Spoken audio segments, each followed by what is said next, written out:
Okay, Jennifer Lehr, thank you very much for making time for me today. I really appreciate it. Yeah, thanks for having me. And maybe just to start, you could talk a little bit about the work that you do. Sure. I have a long and sordid history, but so there was a lot of evolution and steps along the way in different fields. But where I am now is I've spent 10 years working on a relationship educational program, which we're turning into an app right now because I worked with so many couples that needed more resources than they had. And I'm in the process of writing a book that's personal. Yeah, I do a lot of writing, a lot of education, writing. I have 3 blogs. I write for a company. I have a lot of writing that I put out there to help people grow in whatever way the article, points them to or they need. Yeah. Tell me about the personal book. That sounds kind of juicy. Yeah. So I've written my whole life and I've always wanted to put it together. And I just recently in the fall started pulling all these stories I've written and adding more.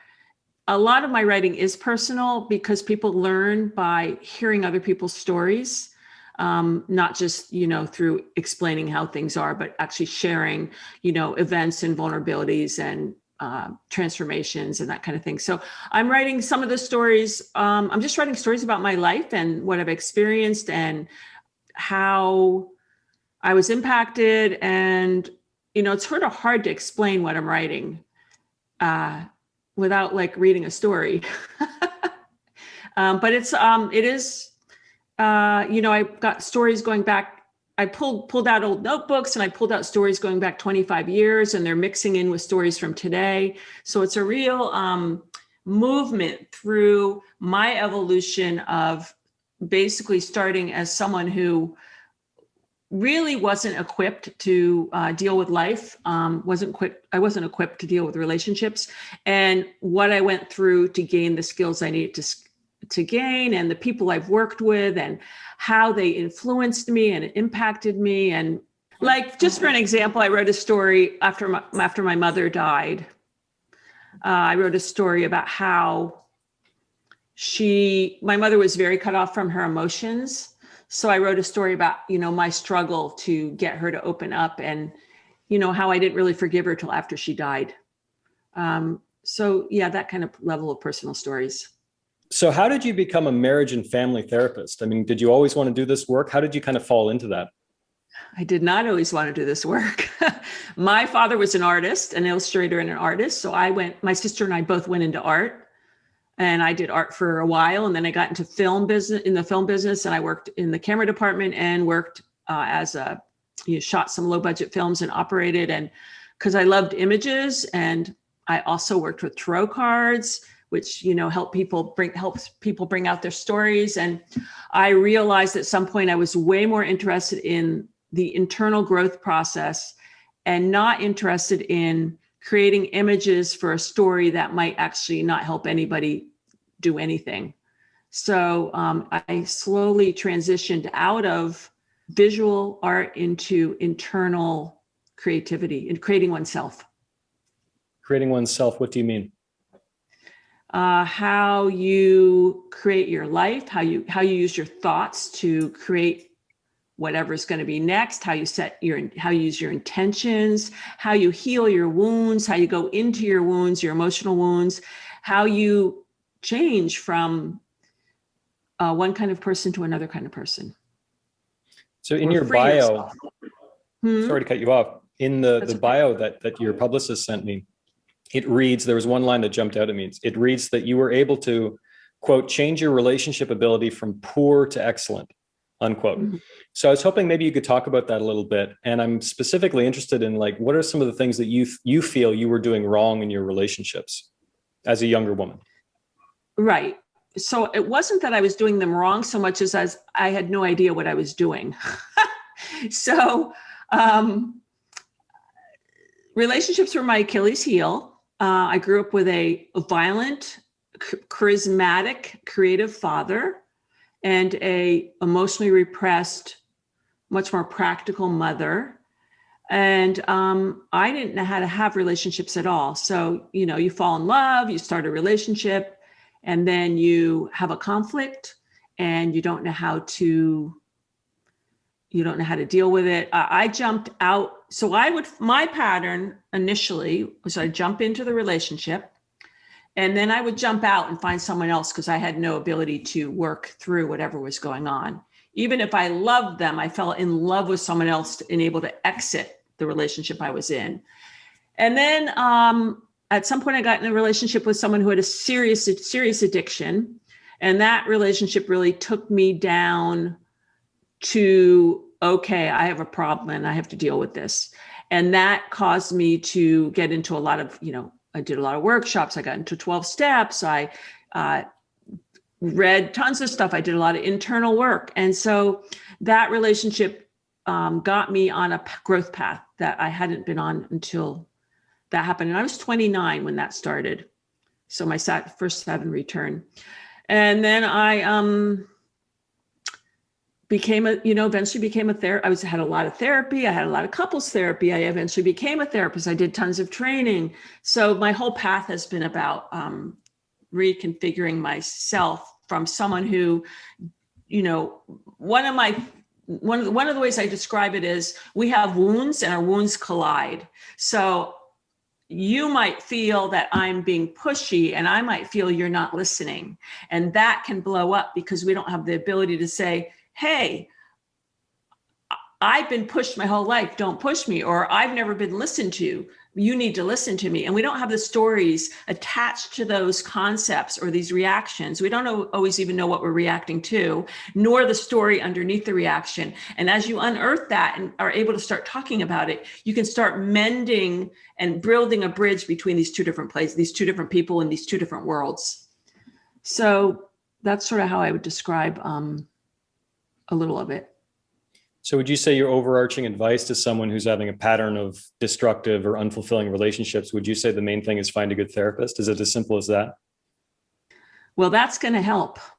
But it depends. Like I know someone right now doing EMDR trauma work, and that's probably helping her more than a regular talk therapist because they're actually getting into the old horrible things that have happened and rewiring her brain to integrate the trauma into her body so that she doesn't go into altered states.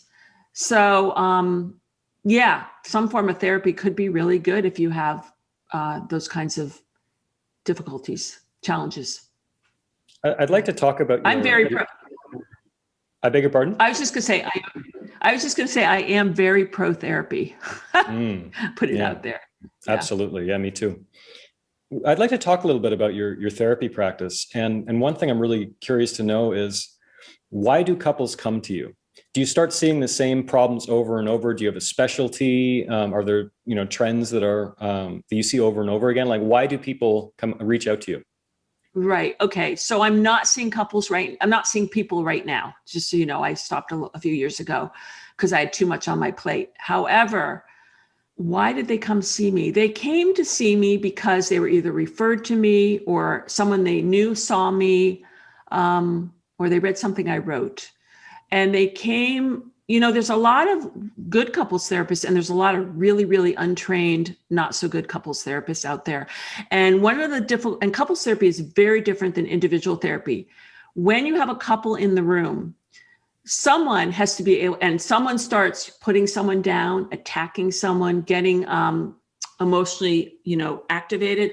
Someone has to either calm someone down, stop someone, put up a boundary. It's much more active than individual therapy.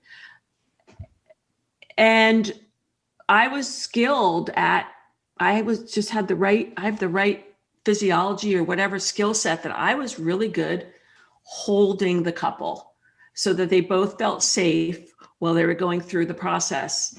And I had a lot of training. So I think that's why people came to see me. Yeah. And when you talk about being active, do you mean simply you're jumping in the conversation more, you're establishing more boundaries? Like, what do you mean by that? That's part of it. Being able to stop someone if they're like a train running someone else over and say, okay, what's going on with you right now. Creating space for each person, bringing whoever needs to go down into some feelings down there, bringing whoever needs to open up an awareness to that awareness.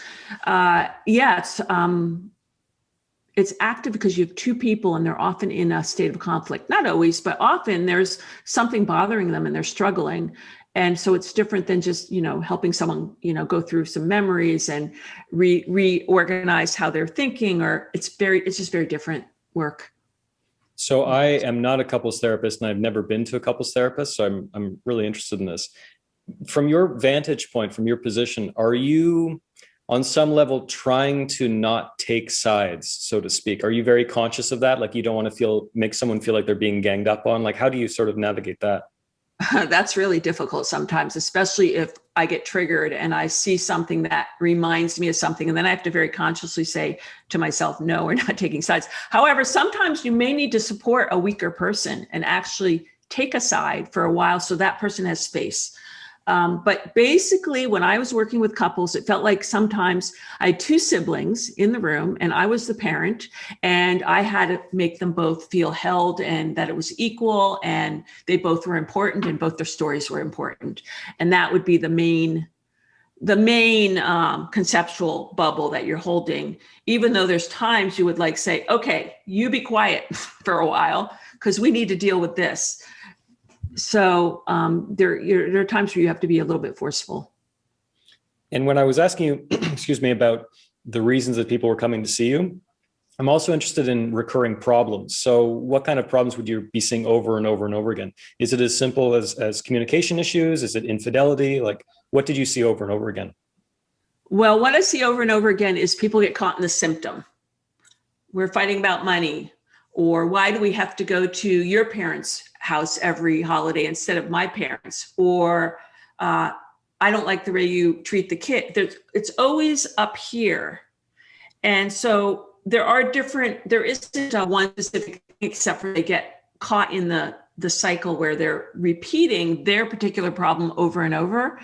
And what you have to do is get them down below the surface into their vulnerable feelings. So the reason I'm mad that you spent all that we can't, share our money equally, but I feel like I'm not important to you because you don't trust me with how I shop. Or they have to get into the deeper layer. And that's you have to go from the surface to the deeper.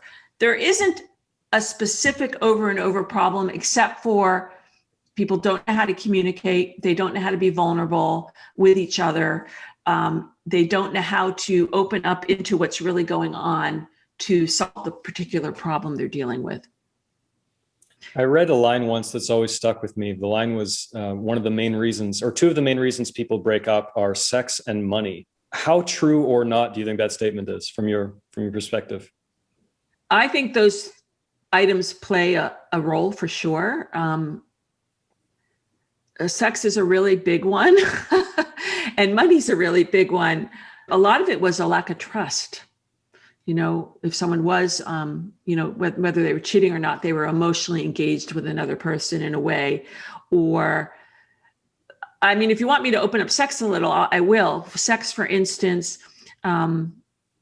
there's emotional connection and there's physical connection. And some people need the emotional connection to feel comfortable with the physical connection. And some people need the physical connection to feel emotionally connected. So right there, you have two people coming at it from different angles. Another issue is, and I'll give you an example on this one, personal. So my father was extremely uncomfortable with his daughters, in their teenage years because he didn't know what to do with their sexuality. So he avoided us. He put us down, you're ugly, you're this, you're that, because he didn't know what to do with his feelings. So you take someone like that and put them in a relationship, they're going to be very shy about they're going to have a shyer sexuality because of how their father treated them. And so what happens with sexuality is we all have these stories. I can think of a number of stories. I know someone whose father used to do sexual things with his mother in front of him while he was a child. So he was overly sexualized. So he would come at things from a very overly sexualized angle because he had been exposed to it in a way that was inappropriate when he was young. So if you don't even know your sexual history, it's like a puzzle piece. How do you even talk about, why am I responding this way? I can even think of a couple. Now this is sort of weird. Interesting. A couple that had really good sex and a really not good relationship. And they didn't want to get into the sexuality because they didn't want to get into the sexuality of the relationship because they felt like they'd ruin it because it already worked. And I said, fine, leave it if it works. But most people, it's not quite that simple. And different people get turned on by different things. They have different levels of comfort with different things. And if you don't find a way to communicate some of that, you can get stuck where, let's suppose you have a person who's needy sexually, and this person always needs the sex to feel close and pursues the other person, and the other person feels badgered. They have to find a way to talk about what's going on underneath. Like maybe you can feel secure without having sex all the time. Maybe you can give a little bit more in terms of, not always falling into feeling badgered for someone to take care of you because that person had to take care of everybody growing up. So you start getting into the stories underlying what's going on and communicating and unraveling that. Since we're in this territory already, it seems like a good time to ask you about attachment theory. Yes. So I know you're very interested in attachment theory, and I'm very curious to hear you speak more about that and specifically how it informs your work. What is attachment theory and how does it inform your work? Right. I think attachment theory, goes back to Bowlby whenever he was around. And, but it's only recently been developed in the last, let's say 20 years ago. It was hardly on the map, I would say, just getting on the map in a big way. And attachment theory is groundbreaking work for the whole couples therapy community. Because attachment is what happens to mammals, where we need to know that we are valued, that we're safe, that the person we're with is responsive to us, that they are attentive. We need to know that we're important. And this is hardwired into us. I mean, it goes back to being nursed and held as a baby. So when you start looking at couples through the lens of attachment theory, you have a whole new language to help them understand. Not, I'm mad you didn't pick the milk up at the grocery store, but God, don't you know me well enough that you could remember that I need that? And it makes me feel so unimportant to you that you didn't, that I always have to do this and that you can't, think about what I need too. It changes the whole conversation to what's really going on. And it makes people tune into each other in a much different way than if you don't use that language. Did you see a lot of anxious attachment people hooking up with avoidant attachment? Is that sort of common for your work back in the day? Yeah. They need to do more research on that because it sure looks that way. And I was doing some Googling recently going, has anyone done any real research on this? And I didn't find much because if you get into emotionally focused therapy for couples, which is Sue Johnson's brand of attachment couples work, she talks about the withdrawer and the pursuer. So there's usually a withdrawer and a pursuer, the one who pulls from connection to feel safe and the one who goes for connection to feel safe. And usually the withdrawer is male and the pursuer is female, not always, but more commonly. And so if that's true, my question is, when we look at attachment theory, are there more female anxious and more male dismissive or not? So I'm not sure. That's what it seems like. But I would like to see someone do some real research on that and get some better answers there. Another line from a book that I think about all the time. There's a very, very good book. It's called If You're in My Office, It's Too Late.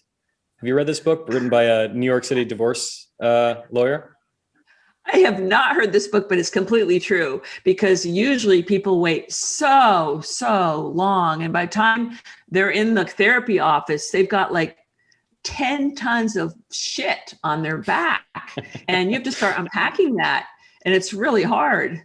Yeah. 10 tons of shit. That's not a bad name for a book. Yeah, that would Take be that. Well, it's interesting because this book was written by a divorce lawyer, not a therapist, in New York City. And it's written about his observations about relationships. I can't recall his name, James something. Absolutely tremendous book, highly recommended. But one of the lines in the book that I think about all the time is something to the effect of, if they were to invent a divorce machine, they'd name it Facebook. So I'd like to ask you about what your general take is on social media and how you think it might be changing relationships. Like, what's your take on that? Oh, that's such a big subject. I've recently, about a month ago, I took Facebook off my phone. Me too. Yeah, I was like, okay, I don't need to be looking at this all the time. I like, to look at the grass and the trees and notice the wind and maybe not get sucked up in this addictive situation. I think there's some good in it. It does help some people feel connected, and it is certainly a source of some information, somewhat biased. A lot of it's biased, but and if you're in a business, you sort of have to use some of the social media. So I do use some of it, and I think for some people it's not so bad, but a lot of people just fall right into it. And then where are their lives?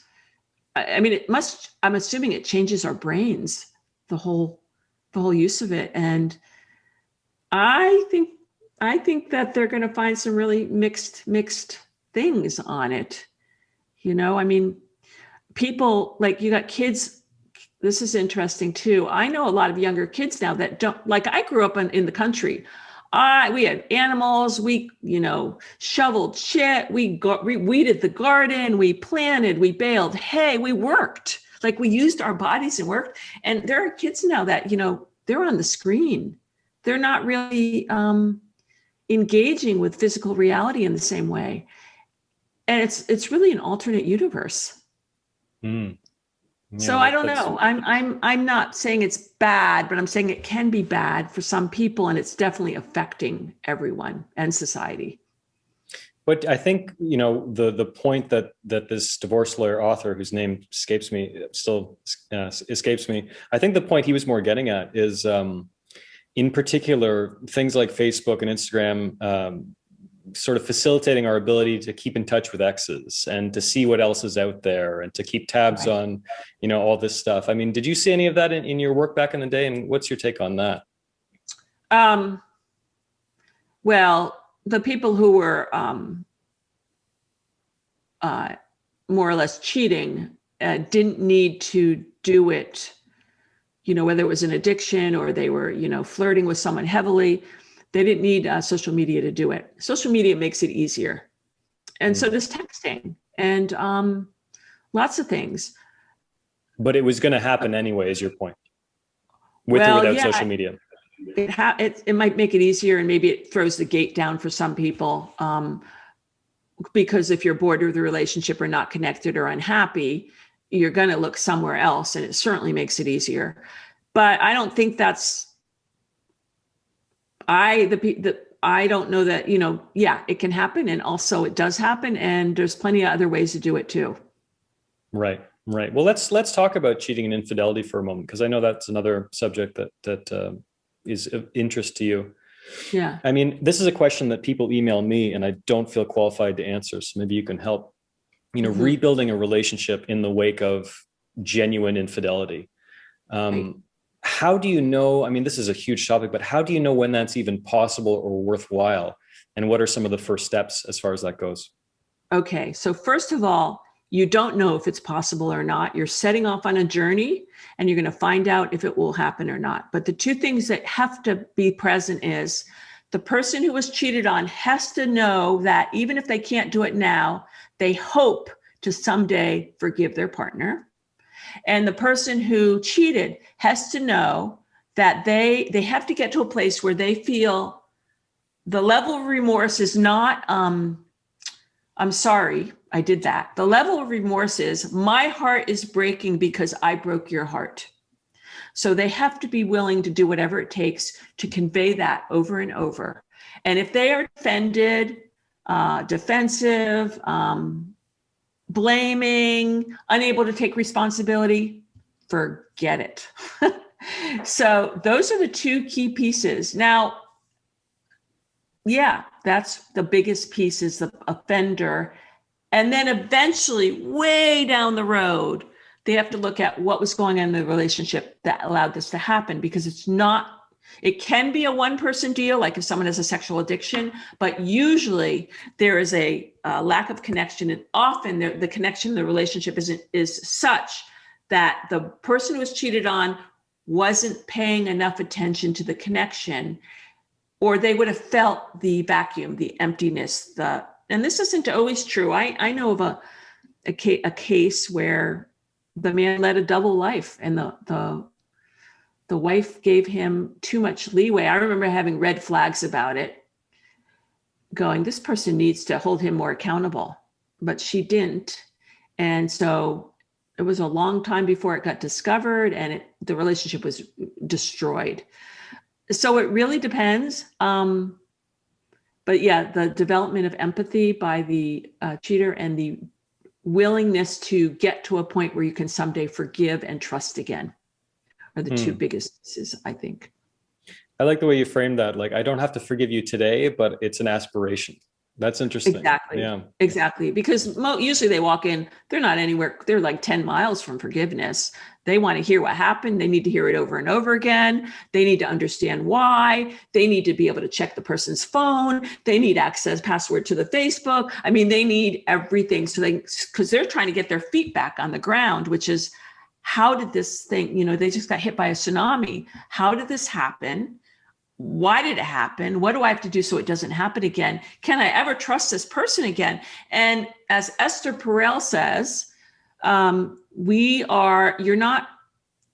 relationship is over. You're creating a new relationship. And that is completely true. Yeah, I love that line too. It's so apt. Yeah, that's great. Yeah. She has another great line about, like, if you're married to someone for 30 years, you don't have one relationship with that person, regardless of whether or not there's cheating. You have multiple relationships with the same person, which is another really interesting way to frame it. Absolutely. Because are we even the same every day? Right. A single person, I might be not got enough sleep and be a pain in the ass one day, and I might be really great the next day. I mean, yeah. So I'd like to talk about, we're in the area of jealousy, and to some extent rational jealousy. Like, your partner's cheated, that makes you feel very insecure and wanting to stalk their social media and what have you.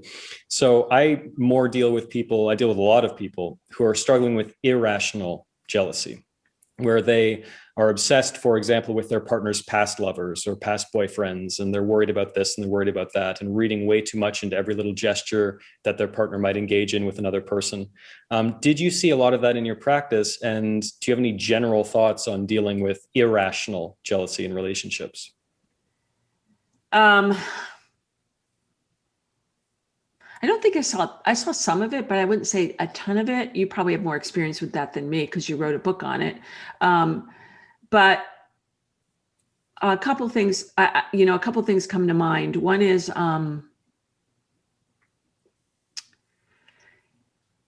first of all, what kind of person do you want to be? Do you want to be a person who your every move is haunted by what the other person is doing or has been through, or do you actually want to be in control of your own self and your destiny, and choose to know that you'll survive whatever the heck happened, so that's first. And we get to make those choices. We get to look at ourselves and say, who do I want to be? And like, I just read this book, this novel. I'm not gonna say what novel it is. And it was very captivating. And the images stayed with me. And I wasn't sleeping well for a few nights because the images stayed with me. And then I was like, I am not going to read another book by this woman again till I'm retired, or I will never get anything done. I mean, it's like, I can't be someone in relationship to all those images she threw at me and still have a productive life. So as much as I enjoyed the book, she's on the back shelf right now. So it's sort of similar to that. The other thing that pops up for me, and this, I'm very tricky saying this because it puts people in a box, and I don't like doing that. And I actually don't believe that we should put people in boxes, but borderline personality disorders tends to be people who are very distrusting and very volatile. And I can think of a couple couples where that would probably be the diagnosis. And one of the couples, both of them people, one is a woman and one's a man who had this behavior, had huge early trauma. One of them, his character, this one's a he, his character is set. He's not going to be able to change who he is. He's older, and whatever's going on in his psyche, it is solid. It's not changing. The other person is younger. She's doing trauma work, and she is going to change it. I can feel it. She's unraveling the trauma that makes her obsessive about the partner. So you don't always know who can change and who can't. But a lot of times, there's not always, but a lot of times there's trauma behind that kind of behavior that would cause someone to be that insecure that they can't trust that they're going to survive whatever happens. Interesting. Yeah. And I agree with everything you just said. Another line that jumped out at me in your bio, and I wanted to talk about, is you talk about creating the relationship of your dreams. And I'm curious to know, like, what are some of the first steps involved in that process? Because what I was thinking of when I read that line is, it seems to me, and you tell me if you think I'm wrong, but it seems to me that many people just kind of fall into relationships. They don't really define, like, why am I in a relationship in the first place? And what kind of relationship do I actually want? And I'm a weirdo, but I have a whole list of characteristics and exercise. And for me as well, it's not just putting it all in my partner. I need the perfect partner. No, but like, how do I want to show up in a relationship? And what's the point? Why do I want this in my life? But maybe you could talk a little bit about that and, creating the relationship of your dreams, how to go about that in practice. Yeah, I want to talk first about my history, and then I'll talk about that because they're connected. So my history, I'm in my second marriage. My first marriage, both marriages, you fall in love, you get married eventually. The first marriage, neither marriage was like quick to get married. I wasn't so sure about the whole thing. But my first marriage, we both supported each other's missions in life. So he was creative. I had an art background. I supported his development in that area. And he supported me in my becoming a therapist. So even though many layers didn't work, he had an anger problem. I was initially probably too needy, I would say. So even though there was this whole chunk that didn't work, on the top level of why are we on the planet and what are we doing, we supported each other. So that worked. And I wouldn't have ever married someone where that wasn't part of the equation. With my second marriage, which is a much, much, much, much better marriage, we also support each other's reason for being on the planet. But underneath that, all the other pieces line up. It didn't initially, I think we did a year or two of couples therapy every other week for after the first 6 months of the in love. You have the in love, flawless stage, and then you hit the oh my God, who is this person stage? And I call it the honeymoon hangover. The honeymoon hangover, yeah. And so I was at that point writing WeConcile. He was editing it. And so we had a lot of material to talk about. And I was really good at that point. At that point, I had a lot of training. I was really good at talking about, helping him get to, what triggered you and what triggered me, and finding a way to bridge the gap where, we both would pull into our own corners, finding a way to bring us back together. And I knew I had more skill than him. So I knew I had to do it. I knew he didn't have the skill to do it. So I did it, and it worked. So that said, the relationship of our dreams, you brought up the conscious part of, and I think it's really good when people do a list of the things they want to draw in. Like, you don't want to draw in someone with an anger problem like I did, but I had an angry father and that's what I drew in. And then it was a lot of work, whatever I had to change in myself to overcome the part of me that drew that in. But when I talk about creating the relationship of your dreams, what I talk about is first you have to talk about what you each want. What are your goals and dreams? How do you see your lives? Like people get married because they fall in love and they haven't talked about, well, I want to travel for 10 years and I want to live in a little house with a picket fence. I mean, that's a big difference. So that has to happen first. Also, we have to know we live in a society and probably a world where we're not educated about relationships. We learn through osmosis growing up. So we have never been taught how to have a relationship. What our skill set is from experimenting based on what happened when we were kids. So when let's suppose you had a feeling and your father said, you shouldn't be feeling that way. Well, what are you going to do with your feelings? Probably get rid of them. That's not going to help you later. So all that stuff sometimes needs to be like, what is your default mode? When she gets mad, I go away. I wonder why. That's called, it's a survival skill. I call these survival skills. So there's this whole thing that needs to sort of be looked at. And then the second step is when you get into the fights, what are you fighting about? And what do you do? So let's suppose someone comes home late from work. I'm going to go gender typical at this point. The man comes home late from work, and the wife cooked dinner, and she is upset. She's angry. Why didn't you come? Why didn't you let me know you're going to be late? And then the husband says, I work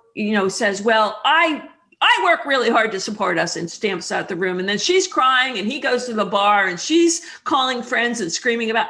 So that would be an example of they're not able to talk about, I feel like you don't notice me, or I don't feel important in my own life. And he isn't able to say, I really don't want to work this hard. Some of my ambition is because I'm trying to provide, or whatever the story is. So that's getting into the deeper story.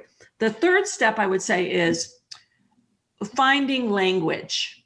So the first step was all the, learning about each other. The second step is when you come home late, I cry and scream, and you leave, you slam the door and go to the bar, and I cry and scream more. The third step is getting the language for the vulnerable feelings, which I call attachment needs and attachment fears. I'm afraid I'm not important. I'm afraid I'm not invaluable. I'm afraid you don't value me. I'm afraid I'm never going to be enough, whatever they are. Those are the first three steps. And then they deepen as you got to go into soma and find out what's going on. For instance, my husband used to get a really cold feeling in his stomach if we got in a fight. And one day I said to him, what is that? Or I asked him, what are you feeling? He said, I feel really cold in my stomach. And I said, what is that? And he said, that's how I felt when I was 5 and my father was terrorizing us. I said, oh, okay, you have my anger is really hard for you, or whatever was going on. So getting into, using the body to help find what is going on. And then there's getting into, who am I in a relationship? Who are we in a relationship? So what is my history? How has it impacted me? Who are we? Like, do I understand interdependence, or is it always independent and dependent? Because you have to build an interdependence. You have to turn the two I's into a we without, there is sacrifice is the wrong word. There's compromise, but you don't want sacrifice. So there's these different steps. WeConcile is built on these steps, which is why I'm sort of able to put them into steps right now. But the point is, we can rewire and we can learn. And if the basic heart connection is there, if there is a real soul connection and a heart connection, it is doable. If there is not, and you married the person because, oh, he makes a lot of money and I want to live a certain kind of lifestyle, then your chances are smaller because you're not dealing with what a real relationship is. You're dealing with the externals. Yeah, that's well put. Before I ask you more about WeConcile, I have to ask this just briefly. What to you is or either one or some of the fundamental differences between compromise and sacrifice in a relationship? Right. That's a really big question too. Compromise. We went to your parents for the holidays last year. This year, we're going to go to my brother's. Sacrifice. I want to buy a bigger boat, so I need you to take a full-time job instead of get your PhD. Okay, point taken. Right. Okay. Yeah. Well, let's, before I let you go, Jennifer, and thanks again for your time, but maybe you could talk a little bit more about WeConcile. Okay, so WeConcile, I had an idea. This WeConcile I conceived of in, I believe, 2007, believe it or not, a long time ago. But I didn't know what I was going to do with it. And it was 2010 before I really started making a movement with it. And I had been working with a lot of couples, and they'd come in and they might know ABC, but they did not know sentences and paragraphs and stories in terms of what it meant to be a couple.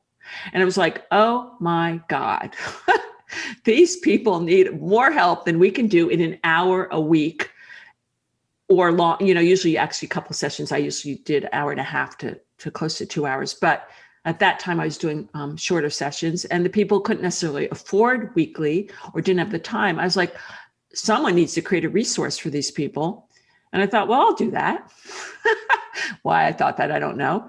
And I had a lot of fear because, helping a couple work out their stuff without a third person in the room is not easy. And that was my big fear. Could this be done without a therapist?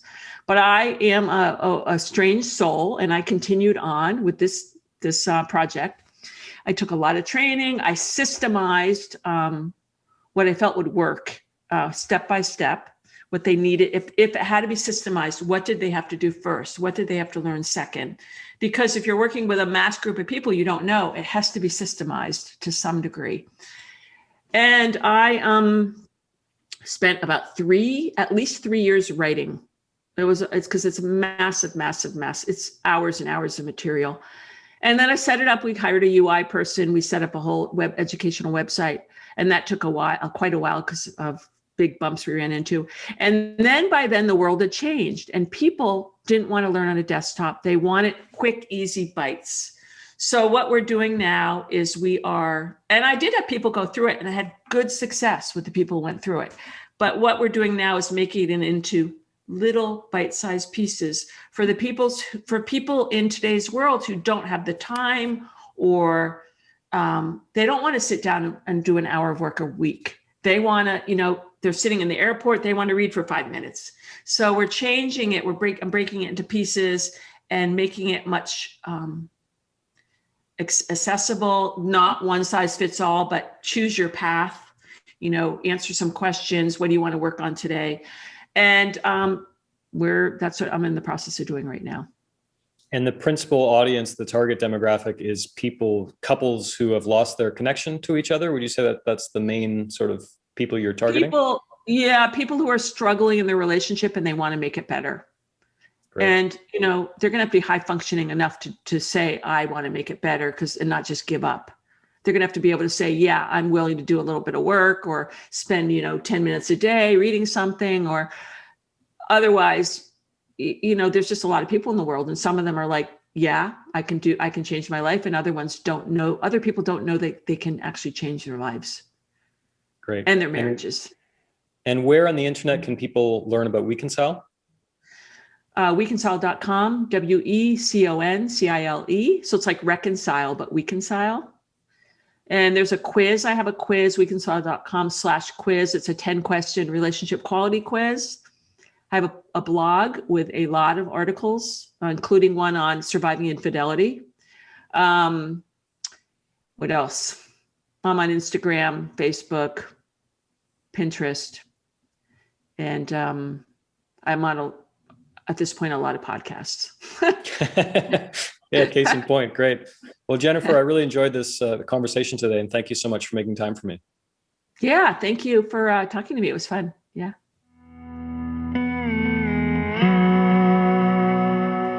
I hope you enjoyed today's episode of Humans in Love.